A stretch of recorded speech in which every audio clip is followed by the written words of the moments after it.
Introducción al campo jurídico, tema de la clase Sistemas carcelarios en América Latina. Hay una foto de una cárcel y detenidos hacinados detrás de una reja. 1. Los muros de la infamia. Buenos días, alumnos y alumnas.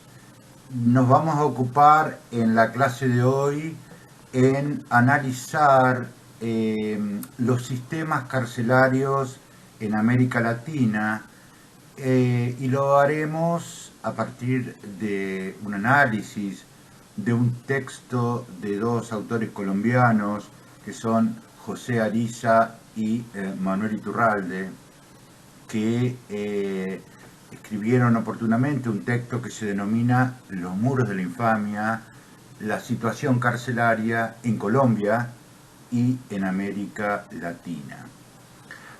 Para comenzar a desarrollar este tema, yo quisiera que recordemos qué es lo que dispone la Constitución Nacional en su artículo 18, que es un texto que fue elaborado por nuestros constituyentes hace muchísimos años, en ocasión de sancionarse la Constitución originaria en 1853.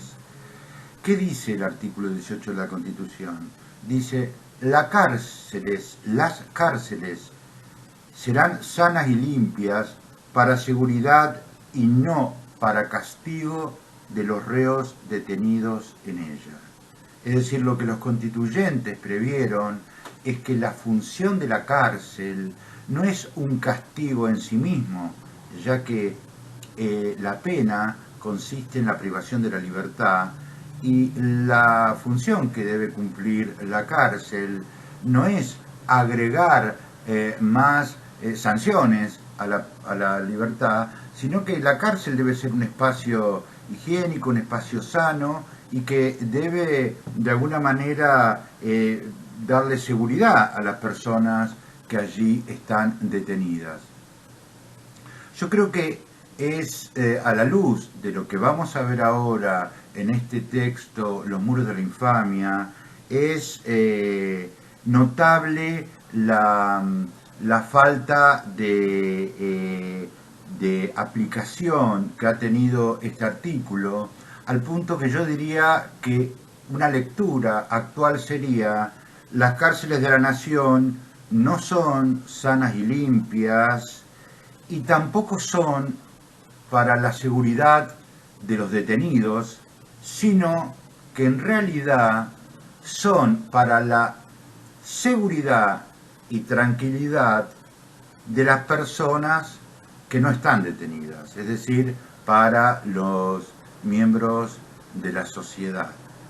Es que así como nos dan esta figura tan emblemática de un muro que separa a la sociedad de las personas privadas de libertad, lo que ocurre es que ese muro, en realidad, la función que cumple no es la rehabilitación de las personas detenidas, sino en realidad es una instancia de zona de colocación, una instancia de depósito de las personas que han sido condenadas o a veces ni siquiera tienen condena, con la función de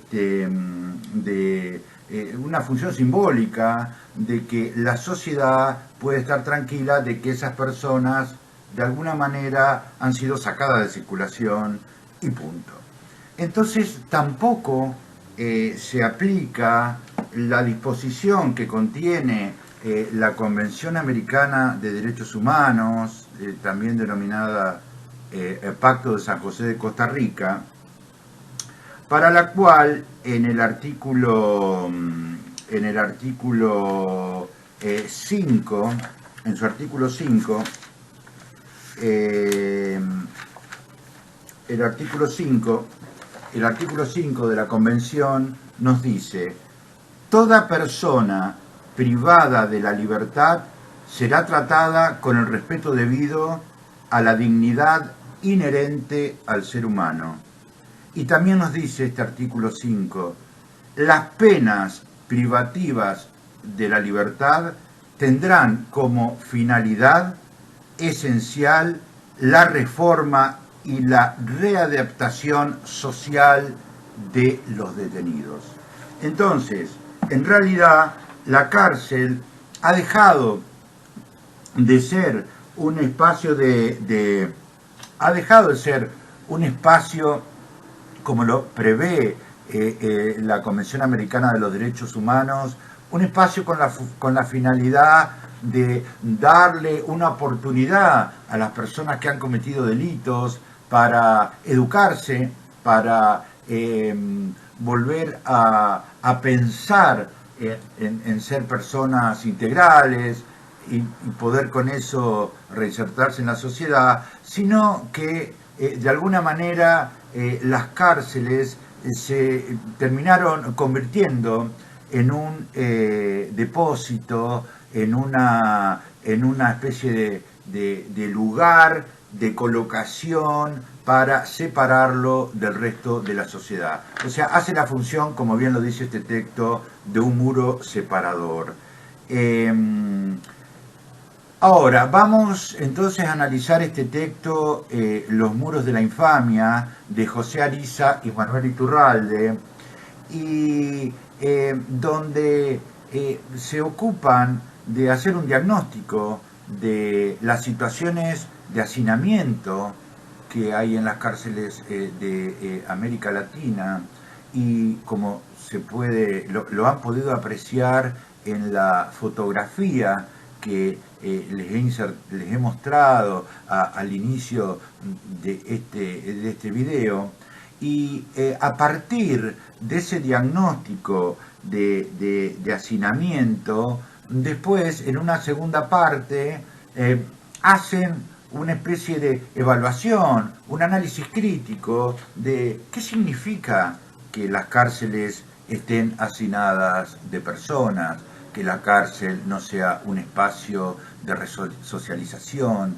que no sea un espacio de respeto a la dignidad de las personas. ¿Cuál es el significado de todo esto? Bueno, comencemos por la primera parte de este libro que le corresponde a José Ariza, donde lo primero que hace José Ariza es una descripción de la situación real de las cárceles en América Latina. Y hay un párrafo que yo he rescatado de este texto que me parece que vale la pena leerlo en su integridad por lo descriptivo que es y por lo directo también. ¿Qué nos dice José Ariza?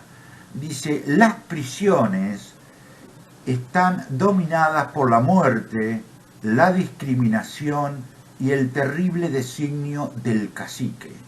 El cacique es quien manda en la cárcel, no es el Estado el que tiene presencia, sino en virtud del propio abandono que hace el Estado, deja que la cárcel de alguna manera sea manejada por los caciques. Continúa Ariza. Tenemos la certeza de que ciertas personas, por su condición de clase o pertenencia étnica, constituyen la clientela preferida del presidio. Se ha reiterado hasta la extenuación que la prisión es un depósito que alberga al latinoamericano pobre, sin educación y oportunidades, que se ve abocado al crimen. De allí que las celdas se compran y se venden, que los recién llegados son explotados y golpeados, que las personas de piel negra se ven obligadas a dormir en húmedos túneles que no se sabe para qué fueron construidos, que homosexuales y transexuales son tratados como sirvientes y que los acusados de violación son sistemáticamente asesinados. Que mientras unas personas duermen en el suelo buscando el calor que aún desprenden los hornos de la cocina, otras lo hacen bajo pulcras sábanas de seda.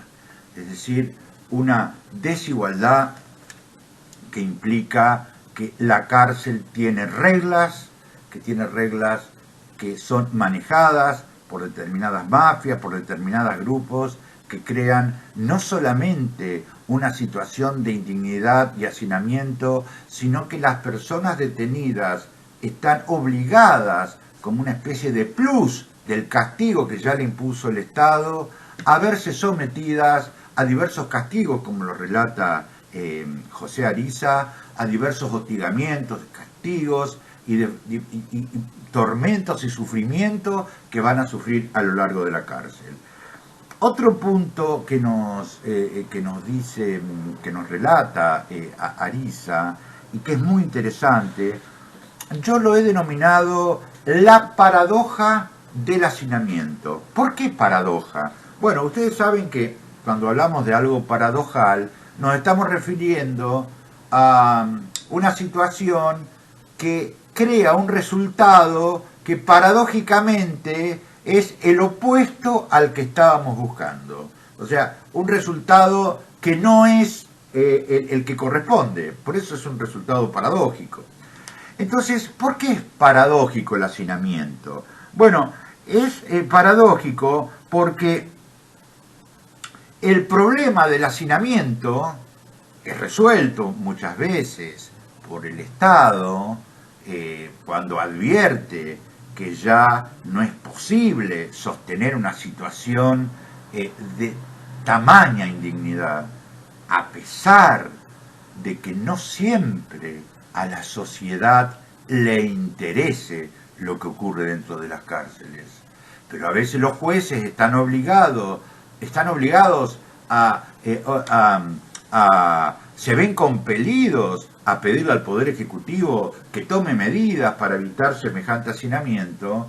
Y la paradoja es que cuando las cárceles se muestran más congestionadas de personas, se muestran más hacinadas, los jueces ordenan al Estado que lo soluciona, por lo cual construye más cárceles que posteriormente serán hacinadas, estarán hacinadas, lo que los jueces volverán a darle un mandamiento para que corrijan la situación y lo harán construyendo más cárceles.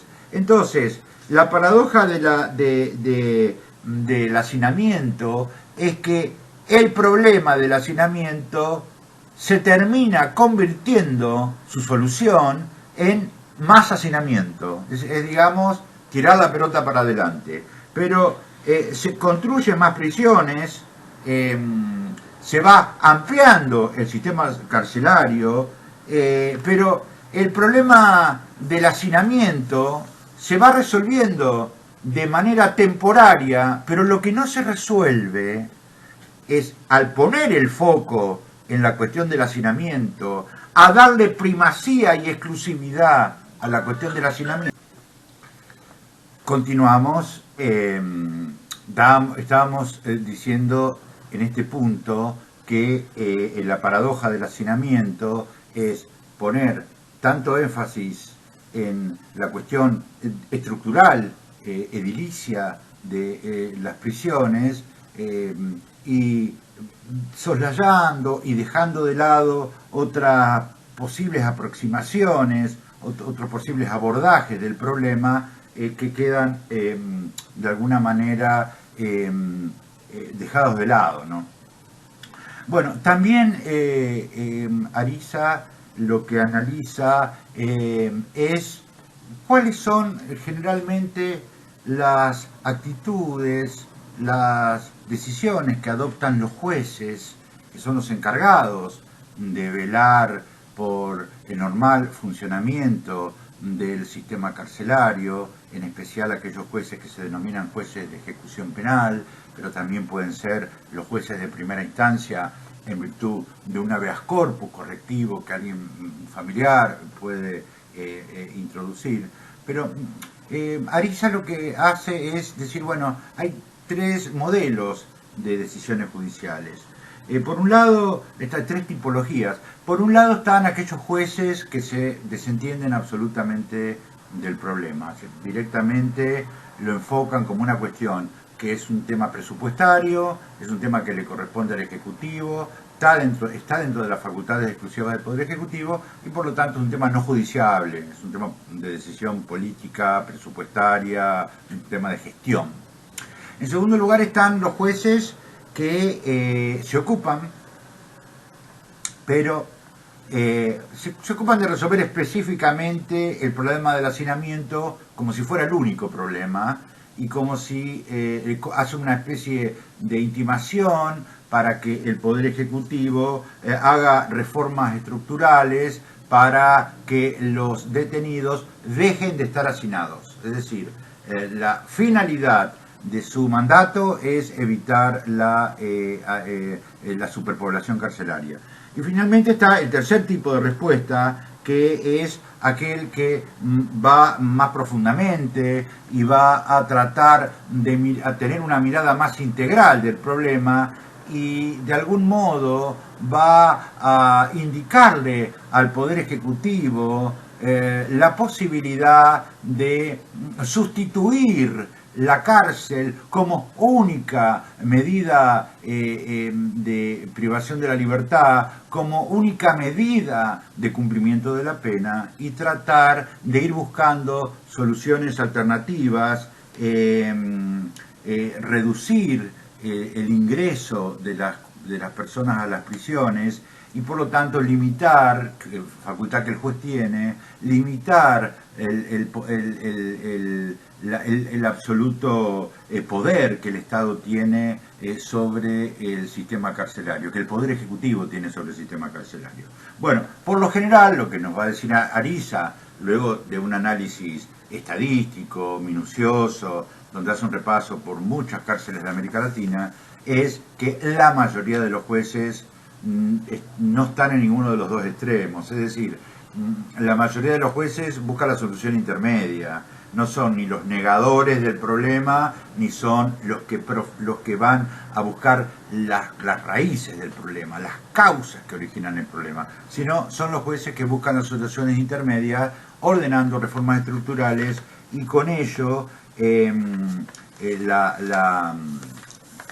la decisión es una decisión de tipo arquitectónica, una orden de tipo de reformas estructurales. Bueno, finalmente Ariza, luego de hacer este repaso, concluye diciendo la detención penitenciaria se convierte en una estrategia gubernamental para el control de la pobreza que poco o nada tiene que ver con la resocialización del llamado delincuente.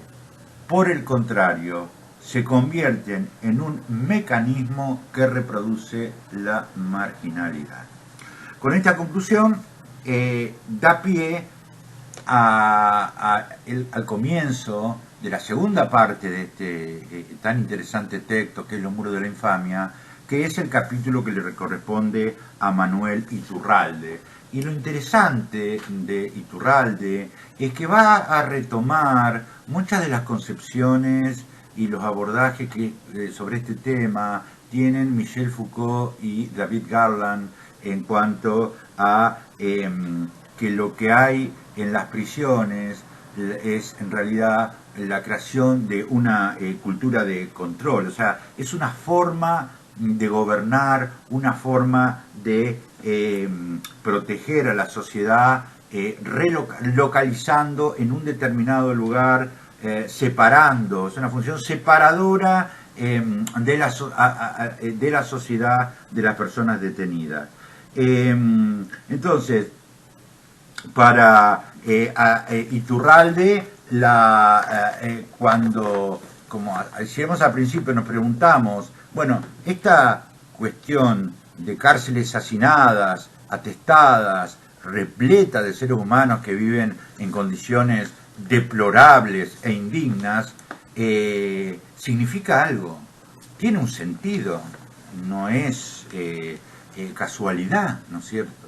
¿A qué responde que las cárceles sean así? Y fundamentalmente, ¿a qué responde que siga manteniéndose una situación tan violatoria de los derechos fundamentales en la actualidad.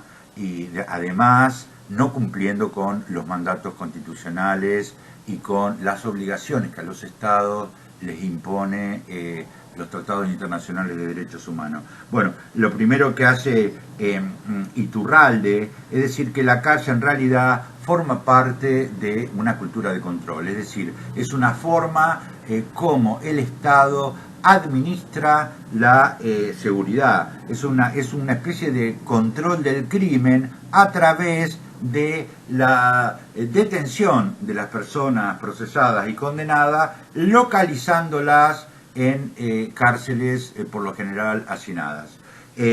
Por lo tanto, tienen un rol simbólico y las cárceles, en la mirada de Iturralde, están más pensadas, como decíamos al principio, más pensadas para tranquilizar a la sociedad que para rehabilitar a las personas privadas de libertad. También nos va a decir Iturralde que la cárcel es un ámbito de clasificación y selección.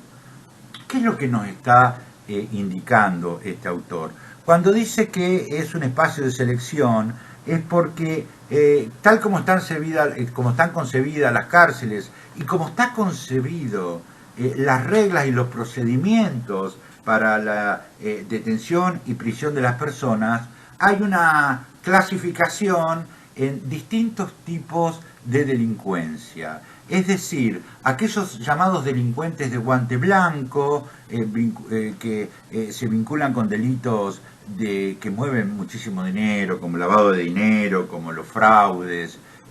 Esos delitos generalmente las personas terminan pagando fianzas y por lo general evitan el sistema carcelario. Entonces, hay una selección según la tipología de la persona que cometió el delito, y en la cárcel depósito no está pensada para ese tipo de delincuencia, sino está pensada para el delincuente pobre, marginado, y que de alguna manera no tuvo oportunidades para integrarse al mercado de trabajo, para integrarse al sistema económico. Digamos, ha ido quedando marginado, y en virtud de ello terminó en la prisión. Entonces, también nos dice Ariza que se da una situación en los sistemas neoliberales que agravan esta situación, porque el Estado cumple una especie de función diferenciada y implica lo siguiente: no regula, no interviene en el libre mercado. En los sistemas neoliberales el Estado trata de apartarse en la emisión de normas reguladoras de la mano invisible del mercado. Y ese no involucramiento que tiene el Estado frente a los actores económicos lo va a tener que tener después como consecuencia y resultado de esas políticas que no son sino en América Latina políticas de exclusión. Sí va a tener el Estado una injerencia en el encierro de personas. Es decir, el Estado es neutro en el funcionamiento de las reglas del mercado, pero el Estado tiene una fuerte presencia e interviene en la administración de la seguridad en cuanto a sacar de circulación a los que van quedando excluidos de ese libre mercado. También se pregunta Iturralde, ¿cuál es entonces, se pregunta al final, cuál es entonces la finalidad de las cárceles? ¿Cuál es el sentido que tienen las cárceles? Y claramente nos va a señalar que la cárcel en realidad es no tiene como finalidad disminuir la delincuencia, no tiene como finalidad rehabilitar a los criminales, sino que la cárcel es la manera más económica que encuentra el Estado para neutralizar, para sacar de circulación a las personas que han sido condenadas. Y este ejercicio, esta función, por eso ese confinamiento detrás de los muros, como bien lo dice el título, es interesante esta apreciación que hace Iturralde, que es la de discreción e invisibilidad. Es decir, en el presidio hay un ocultamiento, está a todas luces separado, nadie sabe lo que pasa ahí adentro, entonces la cuestión se invisibiliza. La sociedad no quiere ver el problema, sabe lo que ocurre dentro de las cárceles, pero no lo quiere, no lo asume. En algunos casos no le interesa, en algunos casos es una especie de negación. La cuestión es que esa invisibilidad es lo que la hace tan funcional en las sociedades modernas, ¿no? Y finalmente, Iturralde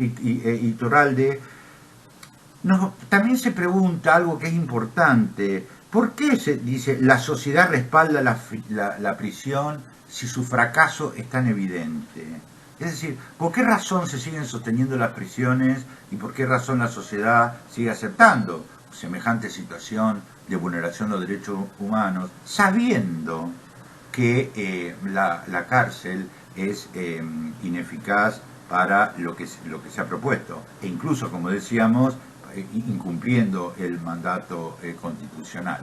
Bueno, y acá también Iturralde hace una apreciación interesante. La cárcel va a venir a cumplir una función que es la siguiente. Una cosa es la persona que por su estereotipo, por su situación social, es considerada peligrosa, es considerada sospechosa, y si bien muchos sectores de la sociedad desearían que la sospecha y la peligrosidad sea un delito, es decir, no tomar una concepción del derecho penal democrático y liberal en el sentido que solamente hay delito cuando hubo un acto delictivo y no porque la persona tenga determinadas características. No existe en nuestro sistema liberal el delito por el solo hecho de que una persona sea peligrosa. Entonces, ¿qué ocurre? La cárcel, de alguna manera, crea un tipo de sujeto en el cual ya deja de ser sospechoso porque el paso por la cárcel ha, de alguna manera, registrado a esta persona. Esta persona ya deja de ser sospechosa, deja de ser un ex detenido. Y ya la sociedad puede, sin ningún tipo de cargo de conciencia, estigmatizarlo como diciendo, bueno, no se trata de un sospechoso, esta es una persona que ya tiene la marca, está registrado por haber sido alguien que pasó por el presidio. De manera que ese nuevo sujeto es un sujeto que obviamente ahora va a poder ser excluido con menos titubeos, por así llamarlo, ¿no? Bueno,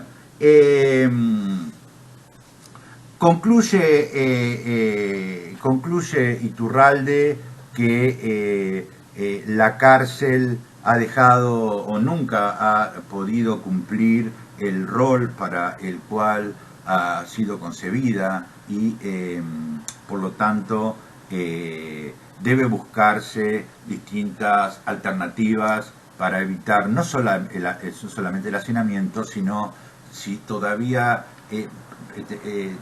podemos pensar la utilidad, los beneficios que puede tener la prisión en sí misma considerada.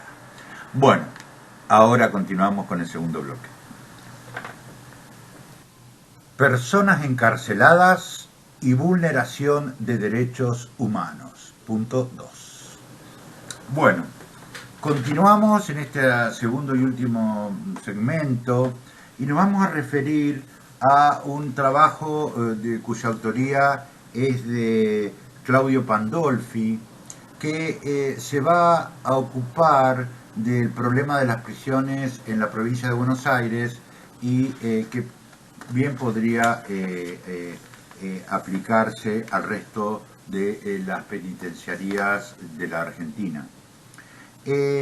Lo interesante de este trabajo de Pandolfi es que el eje de su investigación es un trabajo muy profuso, muy profundo, muy repleto de datos estadísticos, es decir, con un basamento científico, es que por un lado nos va a decir lo que nosotros sosteníamos al principio de esta clase, que la pena que se le impone a la persona, en realidad la sentencia lo que va a decir es que es una pena privativa de libertad. Es decir, en los papeles lo que va a expresar ese fallo es que a la persona se la va a privar de la libertad. Pero en la realidad, nos dice Pandolfi, no se lo priva solamente de la libertad, también se lo priva del goce de los demás derechos humanos que no deberían ser vulnerados, porque el hecho de ser una persona privada de la libertad no significa ser una no implica prohibirle a esa persona el goce de los derechos humanos de la primera generación, que tiene que ver con el respeto a su dignidad, con el respecto a el cuidado y la protección física, sino muy importante también los derechos humanos de la segunda generación, en especial el derecho a la salud y el derecho a la educación. Lo que también nos señala Pandolfi es algo interesante. Él nos va a decir que cuando el Estado se hace cargo de la persona, porque el Estado toma su cuerpo para depositarlo en una, dicho esto un poco irónicamente, ¿no? Para depositarlo en una prisión, el Estado debería ser el que da el ejemplo. O sea, el Estado debería ser, cuando él mismo es el que está a cargo de esa persona, debería ser el responsable de velar justamente que la persona que directamente está a cargo de él no sea privado de los demás derechos humanos. Entonces fíjese lo que dice, interesante lo que dice Pandolfi, debería ser, en cuanto al sistema penitenciario, debería ser el reino del derecho, el lugar en que el Estado de Derecho se manifiesta de manera más rigurosa, dado que el Estado ejerce un poder casi absoluto. En cambio, es todavía en la actualidad y a menudo el reino de la discrecionalidad. Es decir, allí donde el Estado debería garantizar la equidad, debería garantizar el goce de los demás derechos que no son la libertad, se ha convertido en el reino de la arbitrariedad. Ahora, también es sumamente interesante cuando Pandolfi se aboca a analizar un poco que el propio funcionamiento del sistema carcelario hace que lo que prime, lo que tenga el foco, se ponga en lo que se denomina la seguridad penitenciaria. La seguridad penitenciaria es poner todo el foco en evitar que los presos se escapen, digamos, es evitar que la persona pueda escaparse. No digo que no esté mal esta una medida que el Estado adopta en este sentido, no es la cuestión. Lo que Pandolfi nos dice es que al poner tanto el eje en la seguridad penitenciaria, termina atravesando como concepción excluyente a todo el funcionamiento de la cárcel. Entonces, en esta primacía de una de las funciones de la cárcel, que es evitar que se viole la pena impuesta, hace que se vulneren los demás derechos. Y él el ejemplo que pone es el derecho a la educación, que es un derecho sumamente importante, no solamente en el modo de vida que el detenido puede tener, aun cuando está privado de la libertad, sino que le va a permitir posteriormente tener más elementos para afrontar la vida cuando salga de la prisión. Entonces, el derecho a la educación está permanentemente atravesado por el sistema de seguridad. Es decir, las medidas de seguridad conspiran contra que las personas no puedan acceder al derecho a educación. Fundamentalmente no puedan ir a la universidad o no puedan ir al colegio aquellos que tienen que completar su estudio secundario, sabiendo que no es tan sencillo llevar al interior de las cárceles a profesores. No es sencillo por cuestiones logísticas, por diversas cuestiones. Y también otro ejemplo que nos pone Pandolfi es cuando se producen las autolesiones. Y una persona que se autolesiona, como suele ocurrir a partir de medidas de protesta que toman los detenidos, también allí lo que parece tener primacía no es la atención médica del detenido, no es tratar de ver cómo curarle las heridas que se produjo, sino que es también en ese caso se lo castiga, se lo aísla aún más y no se toman las medidas que corresponde.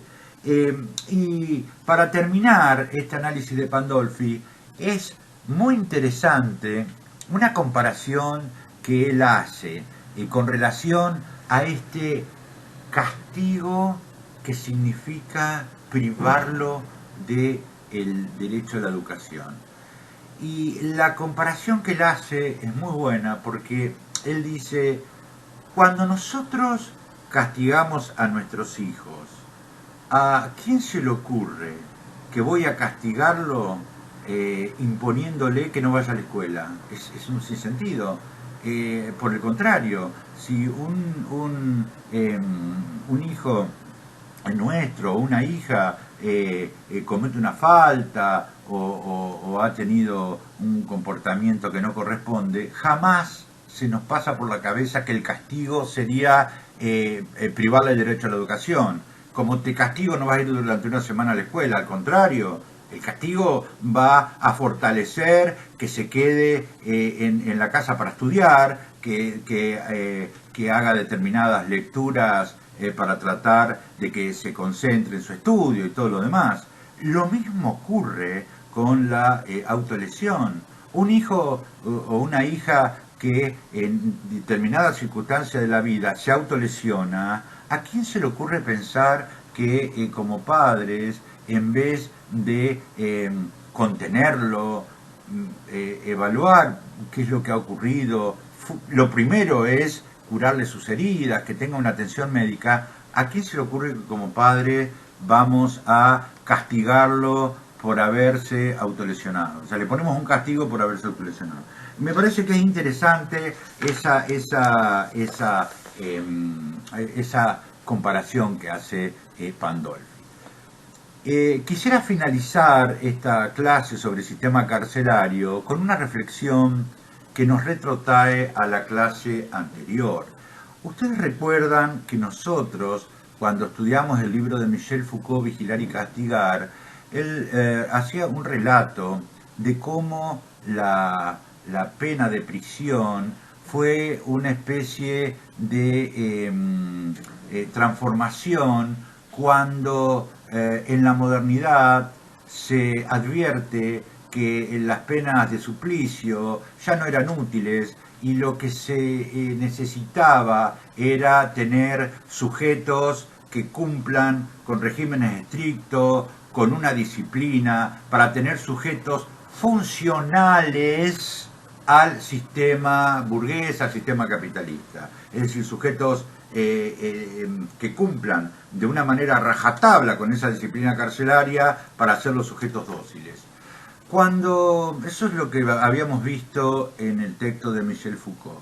Después de leer este texto de Los muros de la infamia que acabamos de relatar, uno tiende a pensar que ha sido tan inservible el sistema carcelario, tan disfuncional, que ni tan siquiera puede llegar a cumplir con esa misión de la que nos hablaba Foucault, de convertirlos en sujetos disciplinados, porque si nosotros vemos esos relatos que acabamos de ver en Los muros de la infamia, las cárceles, tal como funcionan en América Latina, tal es el grado de indignidad y de abandono que ya ni siquiera sirven para convertir sujetos, ni siquiera sujetos disciplinados directamente no piensan, no se está pensando en un sujeto, sino en un objeto. Es decir, hay una cosificación de la persona que está detenida. Es un depósito de cosas que ni tan siquiera puede instrumentarse aquella estrategia del poder de la cual nos hablaba Michel Foucault. Bueno, con esto terminamos la clase del día de hoy y será hasta nuestro próximo encuentro.